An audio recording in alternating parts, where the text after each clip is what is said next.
Hi and welcome. Welcome back. If you are doing my 6 week Navigate the Narcissist program, I'm glad you keep coming back to learn all that you can.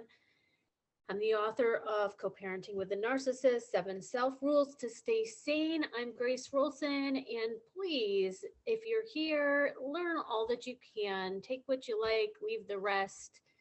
I'm going to share my screen with you and we can get started.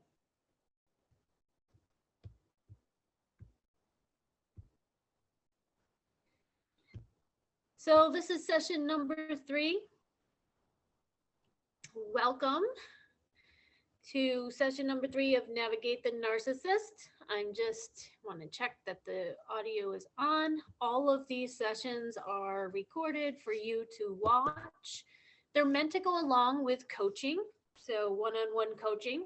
So if you don't have a life coach, if you don't have a strategy partner, if you don't have someone that you can call for support with support calls, look me up. Make sure I'm still doing sessions and still available.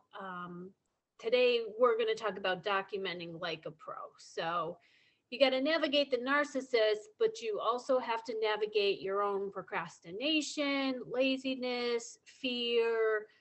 Sometimes we get in our own way and we aren't doing the things that we need to be doing. I'm speaking for myself. So always a disclaimer, I can't give advice, no legal advice. I can't give you mental health. So if you need mental health help, please get professional help. It's a sign of strength, not weakness, and you can see who's available. Even if you can't afford it, there are free and affordable places you can go. So keep an open mind about where and how you can get support. And also, I can't be liable for anything you use from any of my survivor wisdom of all my books. In your case, what worked for me may not work for you. So I'm going to tell you what I did. And if it applies to you, please run it by your lawyer, run it by your paralegal, see if this is something that your lawyer and the judge would allow and is something that will help your case. Take what you like, leave the rest. So this is session 3. 3 things you need to know about narcissists or abusers that help keep them in line. It's 1, accountability, 2, monitoring, 3, consequences. And that repeats. Regular accountability, regular monitoring, regular consequences. I once was so upset of like, I'm doing everything right. Why does he keep getting away with things and doing everything wrong? And I talked to an abuser expert who worked with abusers for years. And this is the 3 things abusers and people with personality disorders need to keep them on track. And the way I did it was I backed up into the family court system to keep a lot of monitoring on us and a lot of accountability. And then I started issuing consequences through the family court system. I didn't issue consequences to him directly through me because that would have made me more of a target of blame. So think about how these can be incorporated into your case regularly. So don't just think, oh, I got an agreement. That's the last agreement. We won't go back to court again. You will need these 3 things to keep things on track. So this is session number 3, the importance of documentation. So the abuser wins by destabilizing the target is what I keep telling you. And how are you destabilized? Well, you're not documenting. You're so emotional. And I know this because this was me. I'm so upset about what the state of my child and what happened that I don't just logically, systematically, calmly put it on the documentation and check to see if I have a good long pattern before I file anything, or check with my attorney of when is a good time. So anyway, check with your attorney. Like, ask your lawyer what he or she needs to document and win your case. It's a great question. If you got somebody that's abusing you or the children, you need that pattern of behavior. You need it because the judge needs a pattern. You can't just go in and say, look at, she got hurt. You know, kids fall down and they're going to poo-poo it. But if she got hurt every single weekend for 5 weekends in a row with obvious cuts and things that require doctor's care, that's a pattern of behavior. That might call for supervised visitation. And you don't get supervised visitation if you don't ask. So you have to learn to ask. Also, you have to ask for an app. Now, your app, if you use Our Family Wizard or Talking Parents, should be your best friend. It is a place to invite the other parent to things, notify them, something that you can't delete something that has been sent. You can see if the other person read it. A parenting coordinator can go in and read the conversations back and forth. The third party can log into this email portal. So ask for an app. I don't know, things will change. There will be new things determined. So, Family Wizard is great. It has a private journal. I can keep track. It has messages that I can see if he read it. It has a log to see if he's logging in daily like the court's required, and he's logging in, sporadically, sometimes not at all. That's great for a custody case to actually give evidence that he is not following a court order. So the importance of documentation can't be overstated. It's what you do. It's like your second job. You have a running Google document of all the false allegations, the date and the time, and numbered. So when you show up to a therapy session, you can say, well, I have 50 allegations in the past 3 months, and they are that I'm dropping off my dirty laundry to you, that I broke into your brother's home, that, oh, and the therapist goes, okay, look at the pattern of his behavior. Because you can't go in and saying he's a narcissist or he's a sociopath or he's got antisocial personality disorder and MPD. You can't name and call people that. It can make you look bad. But you can call out the behavior, especially if you got the date, the time, the quotes, the screenshots. So the importance of documentation can't be overstated or understated, whatever, you know what I mean. So what do you want to document? So you're going to ask your lawyer first, and then these are some things that I documented that you can do, what you do right. So if I attended every single school function, if I brought her to school, she has a perfect attendance, that is something in my, like a feather in my cap. Document what he does wrong. If he's not showing up for school events, graduations, you can just make a Google document of no-shows. If that's his pattern. So you can use that if he decides he wants full custody or half custody, but he isn't in being part of the child's life. What he doesn't and fails to do. So you want to document things that he didn't do. If he's late for things, is the child always late when he's dropping the child off to school? You want to document any evidence of abuse for you and the child, any evidence of neglect with pictures, and you want to have that pattern, that latest 5 things that happened. You want to document any contempts. So he's not using the parenting app, he didn't follow one of the court orders. Your list of contempts should be very obvious and visible. The list of false allegations, like I said, that was so helpful. Not so much to a judge, maybe your lawyer can get that in, but to a GAL, a parenting coordinator, or anybody that wants to understand what is going wrong with your case. The extra time, if he gives you extra time, you take extra time. If you do more, document the extra time that was his, because if he says you are an unfit parent and you can show 50 hours of extra time that you're doing, so how are you so unfit if you have all this extra time, especially if you want to get more time? Document that extra time. So do you see how important documentation is? And then when your lawyer says, I need the records, you can submit these in a binder, nice and color coordinated. I usually have my clients and me, we send them in bright orange or yellow or a color that can't be missed, with tabs. And my binder always starts off with like the 10 to 20 things that I want. It doesn't start off with what he does wrong. So I document what I'm asking for. And so my lawyer knows that I want something. Usually it's the narcissist complaining that is always filing and wanting something. So I had to learn to start asking up front and then providing evidence to counter any of the false allegations or things that he's doing. So just remember that documentation is important. So if you're in your own way about this, start with a Google document from your phone. List it, bullet point, make this easy and simple and something you regularly do. Like if I use Family Wizard, the thing starts off with extra time so that when I print the entire private journal, I can just highlight in green all the extra time, copy, paste, get it in there. And that saves me from having many documents.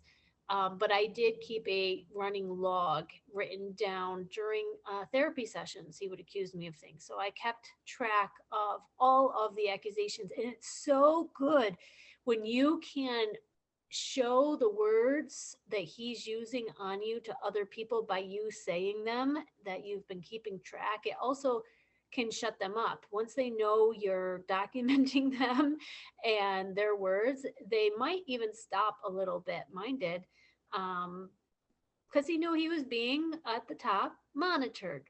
And the consequences for being monitored was I could recite things, dates, times, and give evidence. And he was accountable to what he was writing on Family Wizard. If it had nothing to do with the child and it was just an attack on me, that could be printed out, used in court in a hearing. So those messages can't be unsent, can be viewed by professionals, and can be used in a trial. So please get an app. And what does your judge need? Your judge needs evidence and a pattern. So if you don't have anything against the narcissist, create one of these documentation that you think your lawyer says a judge would be interested in. You are gathering evidence just like they are trying to dig up dirt, gathering intel and info. They often go way back into the past and try to get you on things you did in the past. It's always good to have a history to show a foundation, but generally the courts want to know what happened recently, not so much what happened when he was in college. So yeah, you can list those things for your lawyer and they might be able to pull those into a hearing, but it's really what's current. If you've got 5 things from the past that's worth noting, write those down. Things from the past worth noting so your lawyer gets a clear picture. Now, you got to know the tactics of the narcissist. Why? Because you're being attacked. If you are afraid, triggered, in trauma, you feel out of control, confused, you're probably being attacked. It's reasonable to have a reaction to being attacked. And everybody wants to stop reacting, but your body generally reacts to a threat. It's that fight, flight, freeze, feign, fake it mode. That's stress. So can you easily name what the narcissist is doing? And if you don't have an education on narcissists, get one easily from YouTube.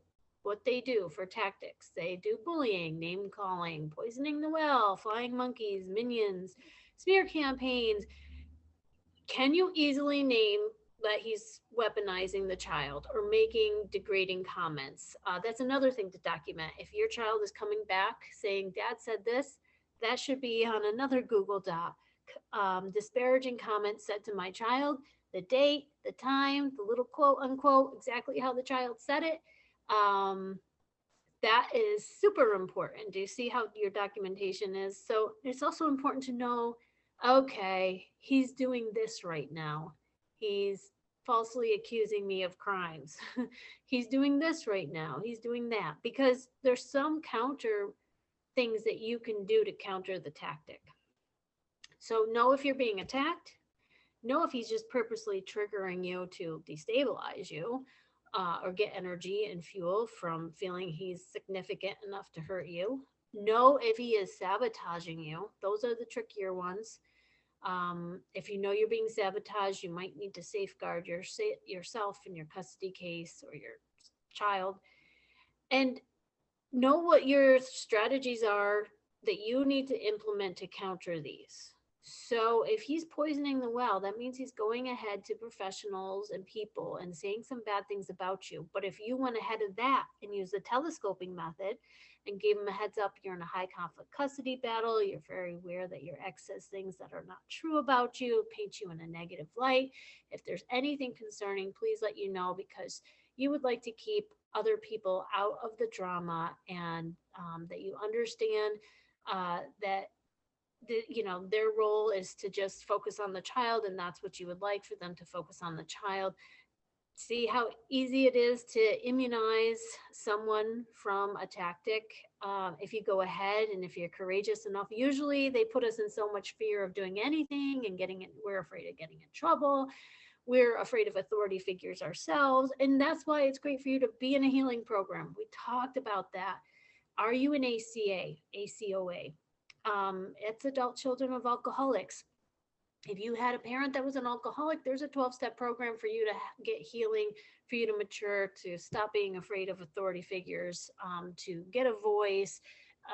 There's programs out there. So pick a healing program and work it like your life and your child's life depends on it. So the more healed you are, the better. A child tends to, and I read this in a book, I can't remember which one, side with the more powerful parent.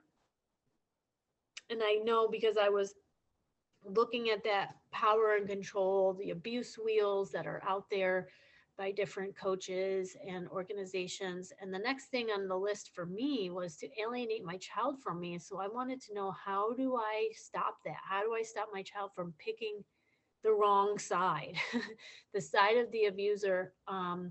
And that was to be powerful. And I couldn't be powerful from an unhealed victim mentality and state. I had to heal and become a survivor, and then become a thriver and become powerful enough to hire a better lawyer, ask for the help and assistance I need, petition the courts, ask for my rights, ask for rights for my child.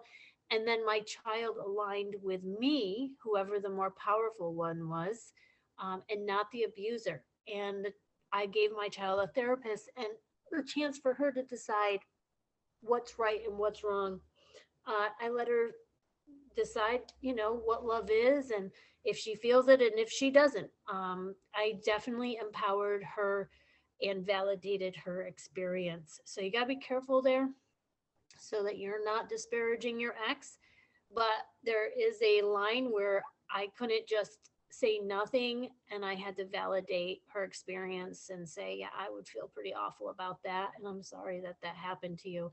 And acknowledging and validating that she's not crazy for feeling how she feels about the whatever her dad did or didn't do. So can you easily name what he's doing? Like right now, I know, like when he's name calling, this is a bullying tactic. And when he's name calling, dismissing me, minimizing problems, my child now can name it. So like if her dad calls her names like grumpy, she can say, don't call me names. So see how important it is to get the names of things. I have a whole list of all the abuse tactics. It's the abuse you can't see. So at the top of this iceberg, you can see physical abuse. Now this is really small here, but if you go and print that out, the link will be below. You'll be able to circle what's happening to you. So know the name of it, be able to call it so that you can dodge it and counter it. I'm not saying do it back. I'm saying provide some type of antidote to it. So we want to understand the dynamics of abuse. Why is this important to go look for the power and control wheel? Well, because you might be doing things that put you in harm's way. If you're getting in his way, if you're triggering him, if you're threatening to him, if you're available, picking up the phone, replying to nasty grams or threats, then you are on this wheel of power and control. So you have to stop your part in it, and you don't want to make a bad situation worse. So we can only clean up our side of the street and our thinking. We clean up our side of the street and our thinking, because every thought generates karma. And that's why it's important that you go through these sessions so you can see what I'm saying. Typically family courts do not prioritize child safety. They prioritize parents' rights over child safety. Hopefully, by the time you're listening, we have laws in place that prioritize child safety over parents' rights. However, if a narcissist figures out or a sociopath figures out that's it, they might accuse you of hurting your child. So then how do you safeguard yourself? And usually that's creating allies. Do you pay for a mentor for your child? Do you pay for a therapist for your child? Is having those allies to counter any of the false allegations and attacks. Having that list of false allegations, if CPS comes and investigates you and you can say, look at this is high conflict. He is accusing me of things, and here's the dates and times of the accusations that get thrown at me. That really does highlight someone else's behavior towards you. So, and so what I want to say is that power and control cycle, a DV counselor, domestic violence counselor, can talk to you about that. If you don't have a DV counselor, they're usually free. You can meet confidentially. There's a lot of co-parenting abuse. That's what that is, that co-parenting abuse glacier iceberg. It is post-separation abuse. And we get abused sometimes worse than we did in the relationship when they thought they had control of us and they felt like their manipulations were working. They didn't need to stoop to worse types of ways of treating someone to get them silenced or to get them in their control. So understand the power and control and know that you might have to use skillful means to survive it and not be standing up to every allegation yourself. I always say have your lawyer do the fighting and get a lawyer that can actually be in the battle and is that caliber of battle, a family court expert, family law expert, and you do the strategizing for creating peace, because you want to de-escalate and you don't want the horribleness that he's going to think you are to come from you. We can let it come from the lawyers, because then you can always say, well, lawyers are doing what lawyers do. They draw hard boundaries. I'd really like us to just work something out. And you could be planting those seeds that you are not the person to be blamed, that he can hate the judge, the lawyers in law, but he could work with you possibly. And we all know you can't, but your position can't be designating yourself as the enemy to destroy, because you're going to expose him and he's going to. So we don't want to back. I always say, don't go naked and back a porcupine up into a corner. Don't do that. And you also wouldn't get in the middle of the ocean with sharks and not stay in the shark cage. Don't put your hands outside of the shark cage. You got hungry sharks circling. So find what your part is and try to stop the drama, trauma, and chaos on your end. The next is to make a self-care plan. This is important. What do you do on your times off? On your times off, what are you doing? Are you a codependent, just in another relationship with another unhealthy person? Or are you learning to self-love, self-partner, source from self, do recovery programs, take walks, do therapy, make nice friends, maybe join a church that seems safe for you? Do you do any retreats and get away? Are you looking for healing retreats?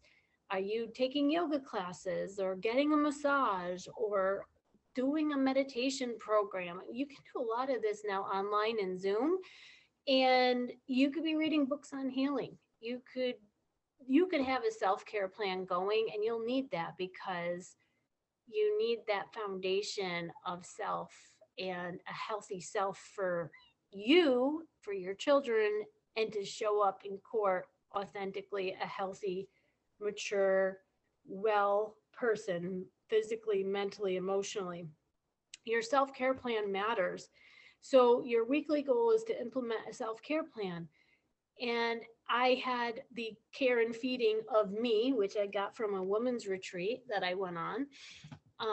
Your self-care plan may include, going to music or something regular. If he's got regular visits, then you can fill in you time instead of do the laundry and stuff. Maybe the laundry and stuff gets done while she gets cartoon time.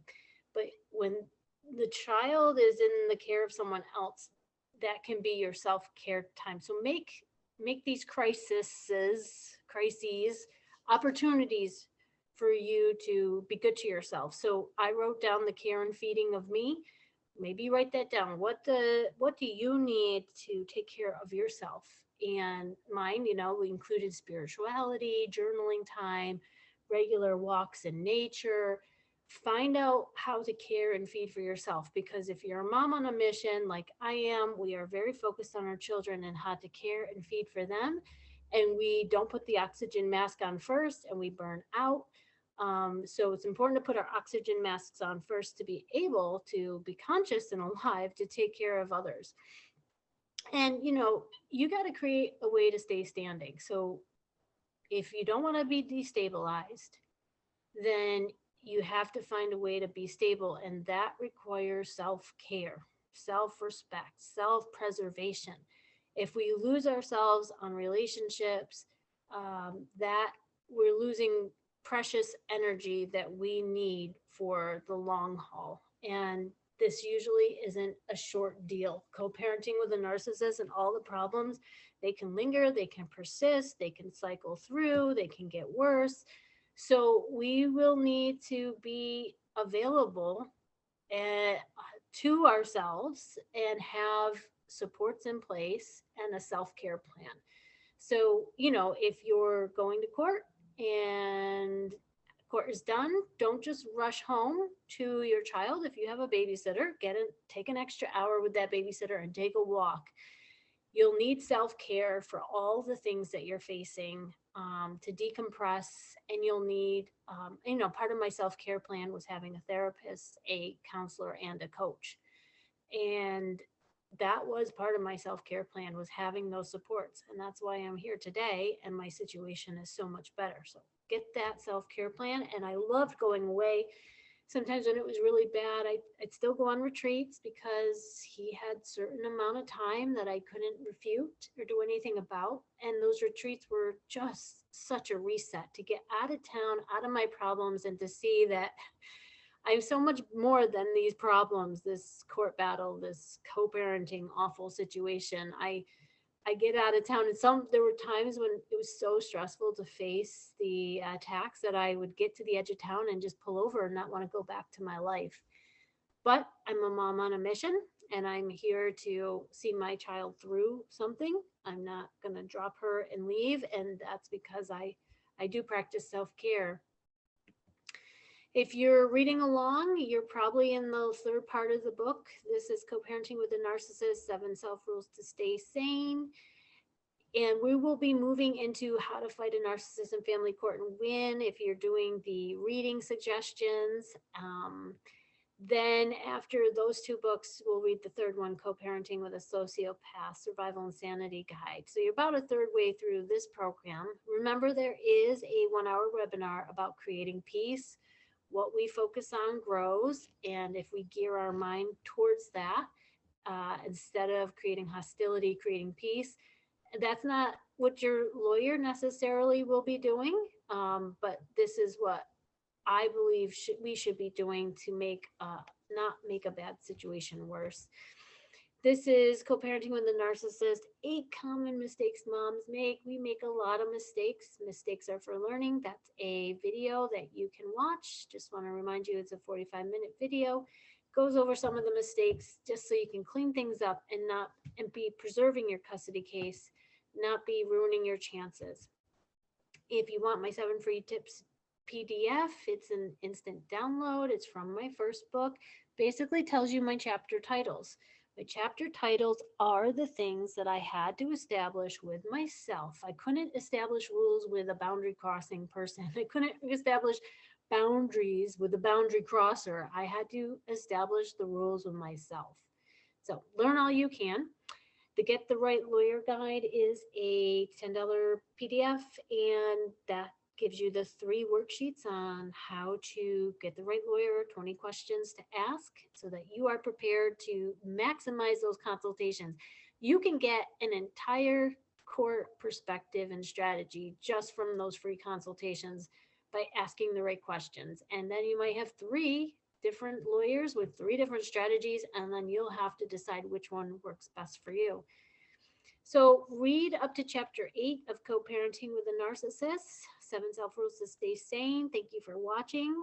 Watch for video session number 4 because you're about a third through this program now, and we will dig into other topics that are relevant. So keep going.